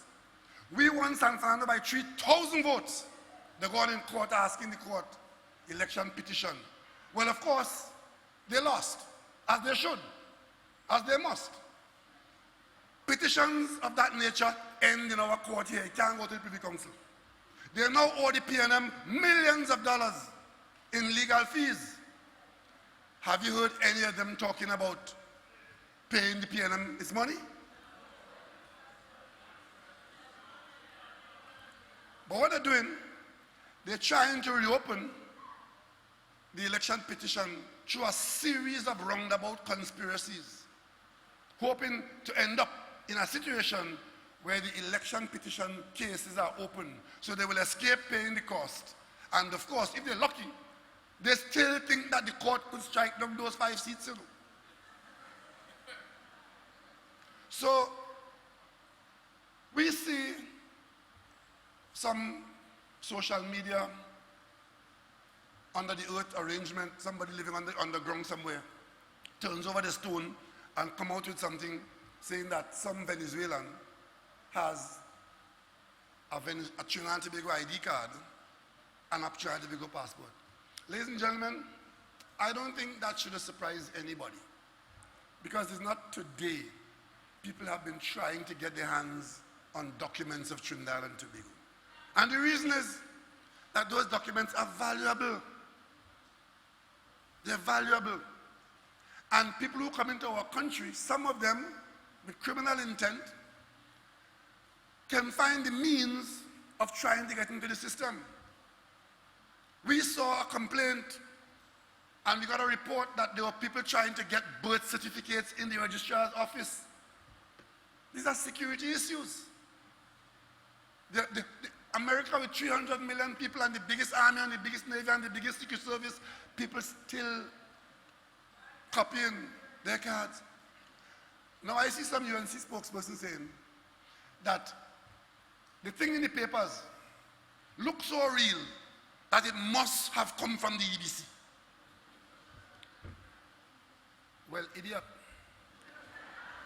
The reason why counterfeit does work is because it have to look like the thing.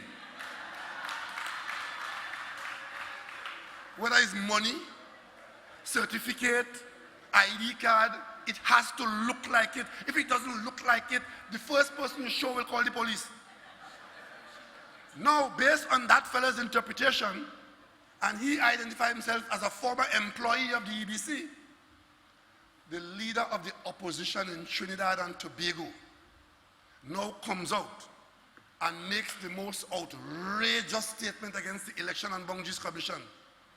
She comes out in her usual style, saying that the PNM and the EBC have conspired, are conspiring to give Venezuelans ID cards to pad election in Trinidad and Tobago. And she goes further. She calls for action against every employee of the EBC. And that is after the EBC came out in quick order, checked their records and said, this man, this name, this card forms no part of our database. I want to put to the vote tonight. Who do you believe, the EBC or Kamla Prasad Bisesa? And she doesn't care, you know. She is now calling for the damnation and brimstone to come down on the head of every employee of the EBC. Because somebody say that the forgery must have come from the EBC. Well, if it comes from the EBC, it's not a forgery.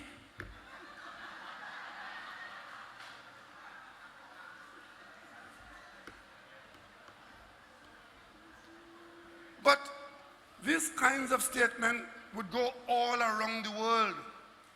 Our Election and Boundaries Commission staff are highly regarded in the Commonwealth, and very frequently all over the world they are asked to come and play a part in other countries' electoral processes.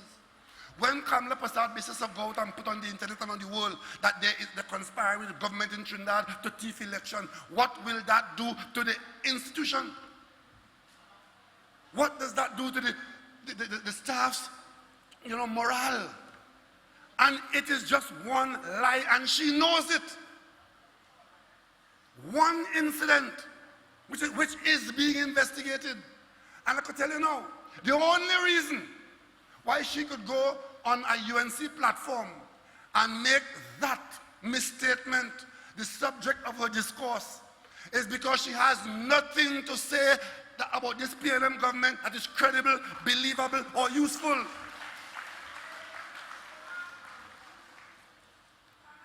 I am now, when she was Prime Minister, by this time in her term, I had already dropped 2 votes of no confidence in her skirt. Up to now, she has not had what it takes to file a vote of no confidence in this government, because who am afraid, frightened now. So they file a piece of motion in the parliament there in a kind of roundabout way. I think it's both you already filed it this week. Some kind of bastardized version of a motion. Of course, that motion, being a private member's motion, will only allow maybe 2 or 3 speakers to speak. You could just start at 1 o'clock, finish 6 o'clock. If you want to criticize the government in the way that you are doing, and you think you have substance in your argument, didn't she say she was going to file a vote of no confidence a few months ago? Kamla, where is the vote of no confidence? Who thief it? But I am very proud that I could be leading a government in this very difficult time, and the opposition afraid to file a vote of no confidence.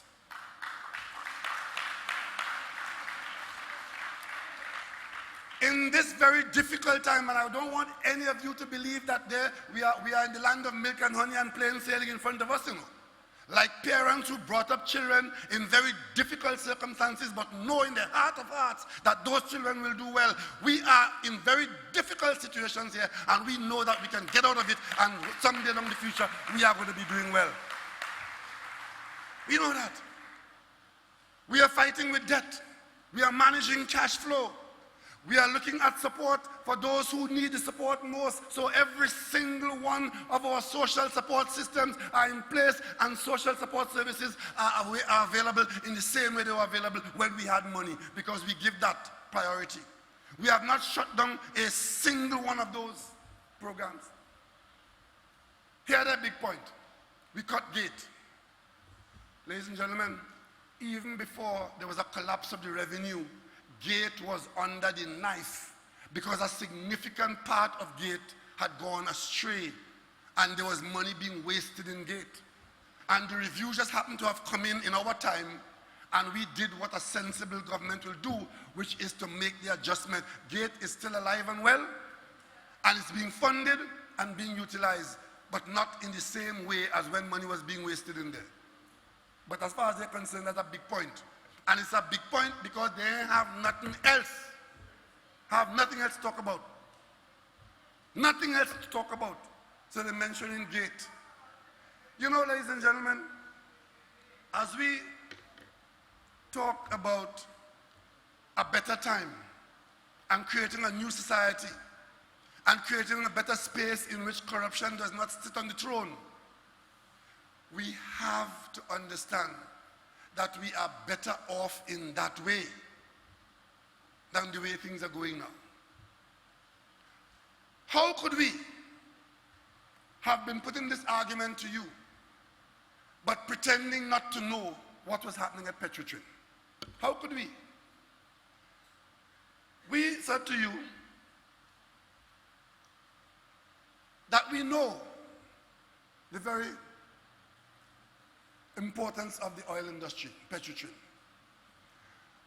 But because we had found ourselves being an importer of oil and refining more imported oil and losing money, we had to take the decision to stop operating a business model based on importing oil, refining, and lose money. So we came out of the refining business because we don't have the oil to keep our refinery going without large importation. And since we're not refining our oil, we could sell our crude oil. They jump out and say, our crude oil is sour. It has sulfur, and you can't sell it in the world. And the only way it could have got into the market is if it was produced at the refinery and you sell it as oil, as gas and diesel and so on. So if you have no refinery, you can't sell the oil. And you know who was carrying that story? A former Minister of Energy. So she thought that that was a good story to launch a political career on. I could tell you now, all the occasions we have sold the oil that we otherwise would have put in the refinery, we have got a price higher than the benchmark price of West Texas Intermediate. We thought we'd have got a price lower. Not only are we selling it, but we are getting a couple dollars higher than the posted price because the product is marketable. The only problem we have is that we are not producing enough of it. So the whole model is to set about to produce more of it. And that is what Heritage Company is doing. So we are not refining oil, but we are turning our effort into producing more oil, crude oil, and sell that crude oil. A number of our citizens would have been affected by that negatively because they had their livelihood in the refining business. But it came to a point where that was bad business and we had to get out of it. And like the current situation, as we got out of it, we didn't throw them on the street. $2.3 billion in cash went to them. And they still have a good pension for those who are pensionable at this time. It might not be a perfect situation for some of them, but it certainly isn't destitution. And more than that, that infection was cauterized and kept there. It didn't spread to the rest of the country, Mr. Imbot told you. It was that operation of Petrotrin that was dragging down the national financial situation in the government accounts. What did they want us to do? Pretend that it wasn't so? Well, we took the steps to fix it. And they are out there campaigning, hoping that the government will be punished for doing that. But you know, it would be a good deed that would not have gone unpunished. Because the statement is that many are good deeds, you get punished for it. This is one of them. We're going through the transition period. Things are going in the right direction. There are hiccups here and there, but we'll fix them along the way, and in the not too distant future, when things are going smoothly and everything is running smoothly and up and running well, you would have seen that this was the best thing to do for the economy and the finances of Trinidad and Tobago. Had to make a decision. And anytime a government is afraid to make a good decision, it is going to make a bad decision. As simple as that. But we are supposed to be sufficiently educated and intelligent to know what is good for the country and what is good for you and what is bad for the country and what is bad for you. Let us not sell ourselves short. Let us do what has to be done to rectify what is not going well, so that it can go well and to give our children and our grandchildren a chance. Many of those who are on the forefront now, especially in the political arena, they've sucked from the well the best that this country have to offer, and they have deprived others from having it. I don't know where the conscience is, you know. Because when I stand in front of a secondary school at 2 o'clock, and I see those children pouring out, it's a very sobering event for me. Because I keep asking myself, what does tomorrow hold for them? What are they coming out to meet? And if I know that I've been thieving public money, my conscience wouldn't sit well in me. But there are those who couldn't be bothered. Just give me another chance to come back and do it again. Right now they're promising they're trading the whole government already, giving out already, you know. This one getting that one getting this. You know what they're telling contractors now? They are telling contractors to support them. And the monies that are owed, that the government is contesting some of those contractors with, monies that the government is saying to some contractors, we are not paying it because we have enough information and evidence that some of this is not owed and some of it is not to be paid because corrupt practice was involved, and we'll take it to court in those instances. They are telling the contractors, don't worry, we're calling for election now. Election coming just now, we're coming back and we're going to pay you, and the fete will start again. Well, if you, the people of Trinidad and Tobago, want that to happen, it will happen. The only way that will not happen is because you, the people, will have to intervene to make sure that it doesn't happen.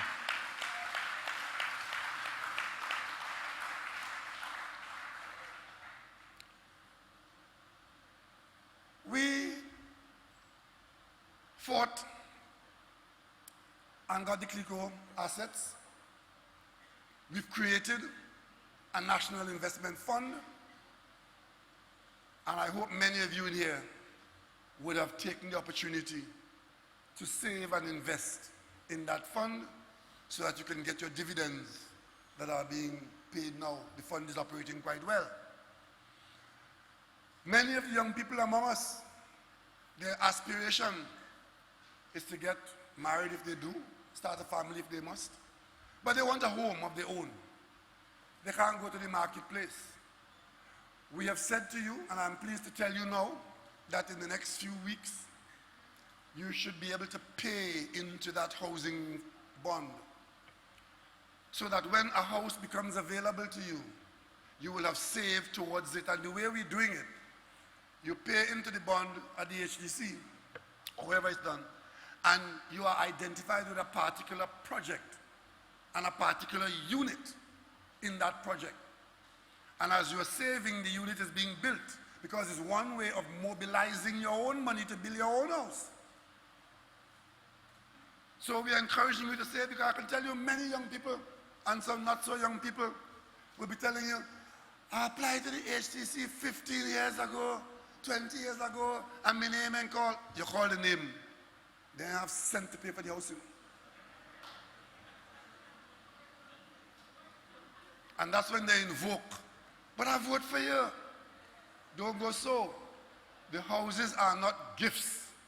There are big subsidies involved, there's support involved, but there's a payment involved, either by rent, rent to own, or by mortgage. So if you really want to have a good chance of getting a home in the public program, we are encouraging you, if you have the means, whatever means you have, to get involved in the housing bond program. You know, some of my opponents, when they talk about this country, they think it's Biafra, you know. But Buju come in. Then we gonna know who hungry, who's suffering, who's starving. Buju come in. Right? All I'm saying to you, the same way you're finding the money to go buy Buju, find money to put in the housing bond.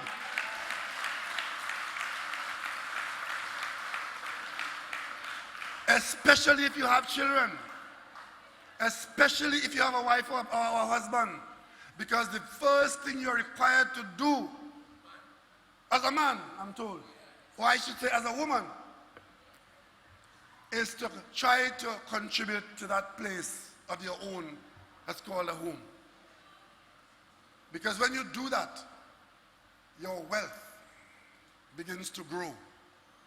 Most families in this country, the most valuable possession they have is the house in which they live. And you want to be in that position to have that wealth. And it's building the national wealth as well.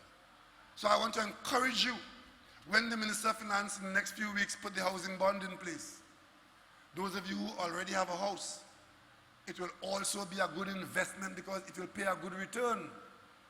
So it's not only those who are looking for a house, you know, it's those who are also looking for a return on the savings you have. And when you do that, you'll be partnering with the government in solving one of the many problems in the country. This, I heard the Archbishop say that we are too angry in Trinidad and Tobago. I think that is a statement that needs to be reflected upon by every citizen. Because what angers you? If you're angry, something has to be angering you. What angers you? Is it that there are no opportunities for you to improve? Or is it that you have not taken the opportunities that are available? Is it that someone is being oppressive to you personally? Or is it that the country's circumstance cannot meet the needs that you have aspired to? But in that time of anger, there are also, in this country, so many things that we must be grateful and thankful for. Let us be a grateful and thankful people.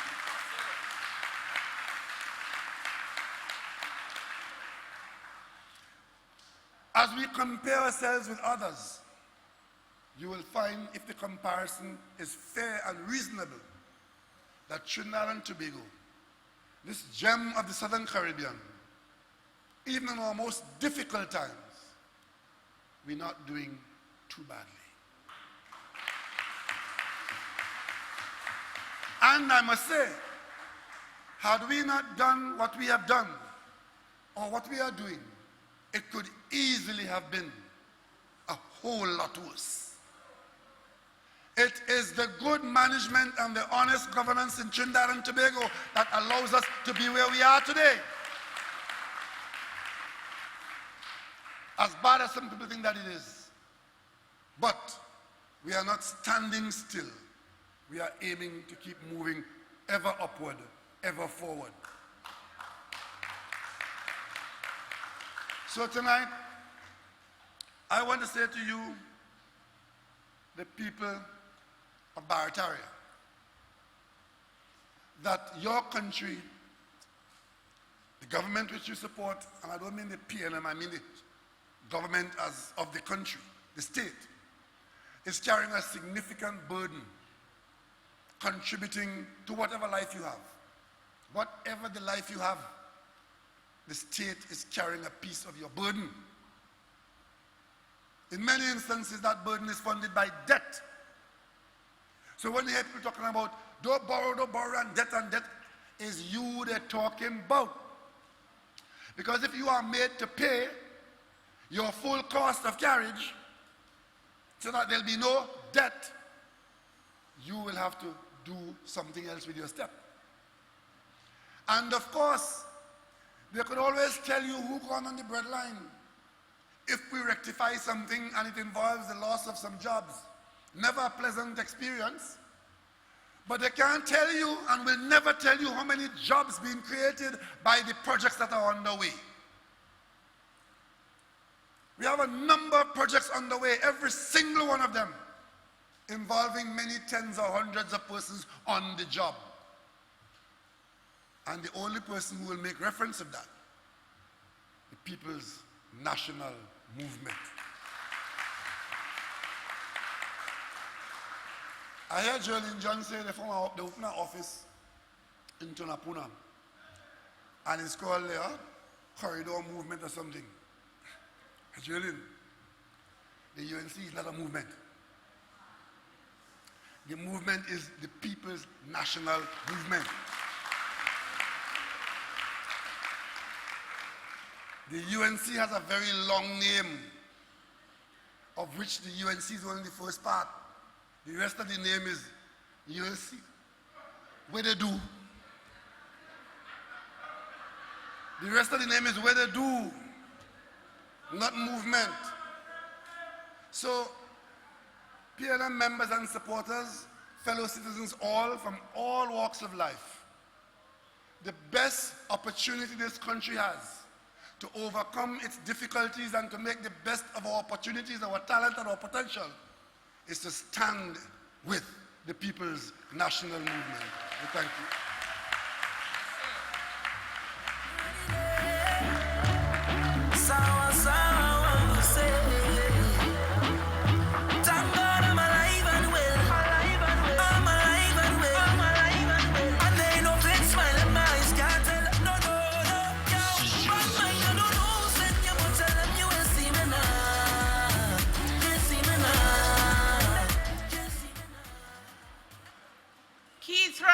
Ladies and gentlemen, a patriot is loyal and is someone who strongly supports his or her country. Keith Rowley, ladies and gentlemen, a patriot of Trinidad and Tobago.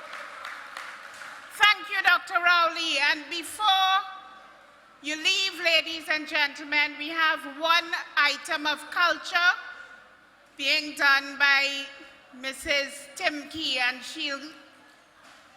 she's coming to the stage now. Ladies and gentlemen, I want to thank you tonight for being here. I want to thank those of you who listened on the airwaves and looked at us on the television. I want to thank all the tens of thousands who continue to support the PNM and continue to support good governance in Trinidad and Tobago. And as you leave tonight, remember that great is the PNM. Great is the PNM. Great is the PNM, and we shall prevail. Good evening, everyone. Good evening. Some volume on my mic. Some volume.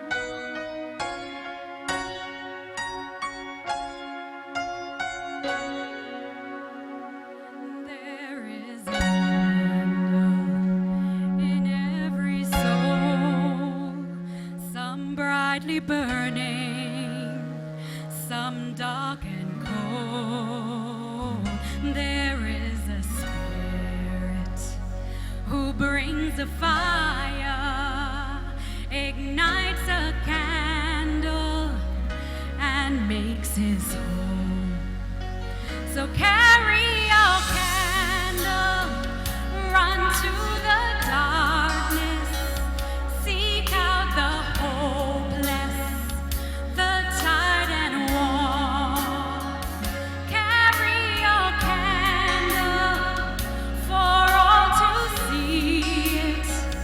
Take your candle, go light your world.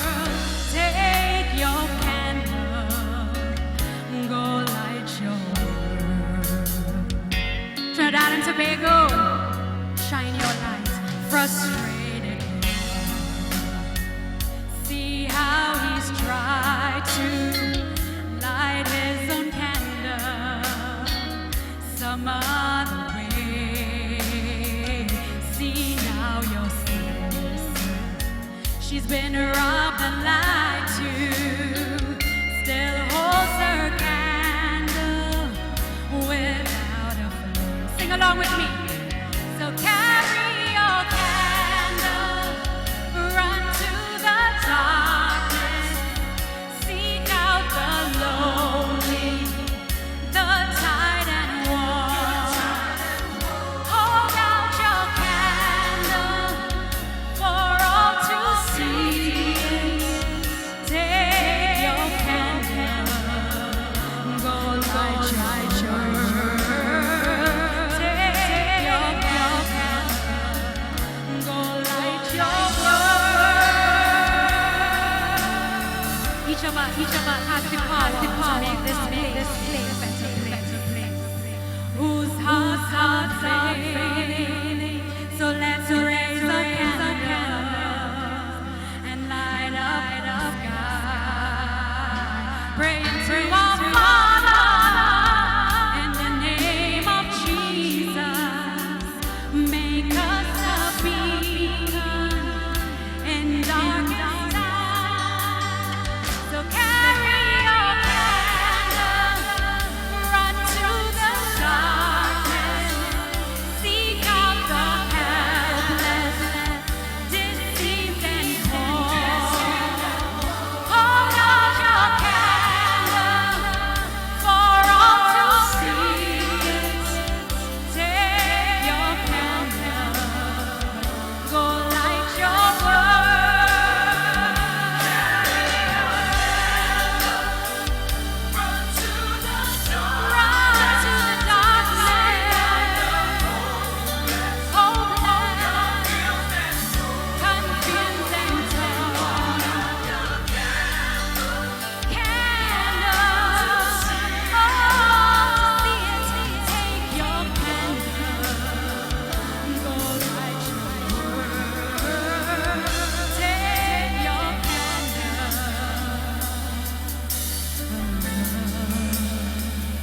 go light your world. PNM people, have a good evening. God bless you all. Good evening, sir.